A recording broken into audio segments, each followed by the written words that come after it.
Hello friends welcome back to another tutorial मु अनु आपण समस्त को पुणी थे आम चैनल को स्वागत जनाऊँगी आप समस्त मुझे जो भिडियो नहीं आसी से भिडियो प्लस 3 फाइनल पे सो फ्रेंड्स आज भिडियो देखा आम कौन ना यहाँ हूँ आपंकर आयुर्वेदर गोटे भिडियो तेज चलते आरंभ कर भिडियो को आरंभ करने पूर्व आप समस्त कही रखुच्छी जदि मो चैनल नुआ अच्छा चैनल को सब्सक्राइब कर दिखाँ पाखे बेल आइकन को दबाई दिखाँ और ऑल नोटिफिकेशन प्रेस कर दिखाँ ताकि मुझे बनता गोटे भिडियो आप समस्त सर्वप्रथम नोटिफिकेशन मिल जाए ठीक अच्छे।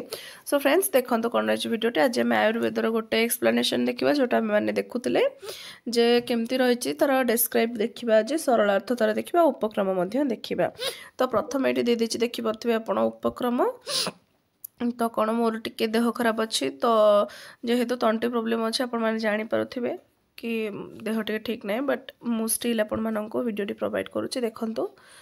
तो कौन है ना उपक्रम देती पृथ्वी विख्यात आयुर्वेद ग्रंथ चरक संहिता भारतीय आयुर्वेद चिकित्सा शास्त्र मूल भित्ति स्वरूप तेणु तार रचयिता चिकित्सा शास्त्र जनक कहले अत्युक्ति हेबना बुझेगा। प्रथमे काठू आरंभ होता ना प्रथमे पुनर्वसु एवं तापरे तो कौन देती ना आत्रेय अग्निवेश आयुर्वेद अध्ययन करते चरक अग्निवेशर तंत्र प्रतिसंस्कार कर नाम अनुसार ग्रंथटीर नाम कौन होता ना चरक संहिता होइछे।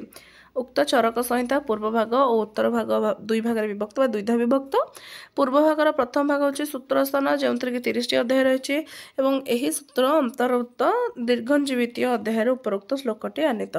तो सरलार्थ देखु कौन देती सरलार्थ ना जोटा कही कौन ना बुद्धिमान भगवान भरद्वाज महर्षि इंद्रंग निकट उपस्थित हुए जयगान पूर्वक आशीर्वचन अभिनंदन जनाए जितेबाला प्राणी जगत को भयभीत करुवा पुरुषार्थ संग्रह में बाधा उपजाऊा रोग गुड़ी को शांत करने पचारि बुझे से इंद्र आयुर्वेद शास्त्र विषय कहले जेहेतु कौन ना हेतु ज्ञान लिंग ज्ञान औषध ज्ञान यह त्रिसूत्र अटे। तापर देखिए कौन त्रिसूत्र पर यह शाश्वत अविनाशी तथा पुण्यजनक होता है। त्रिसूत्रम आयुर्वेद शास्त्र तीनोटी मूल सूत्र रही यथा प्राणी माने सुस्थ होबार कारण रोगी होबार कारण रोगी होबार लक्षण सुस्थ रही औषध रोगीर औषध विषय जानिबा। पितामह ब्रह्मा जहाँ जानी अर्थात जो आयुर्वेद को जानी पर ही अभिकृत भाव इंद्र ब्रह्मा ज्ञान हासिल करें। इंद्र यथावत भरद्वाज ऋषि को कहते बुझेगा।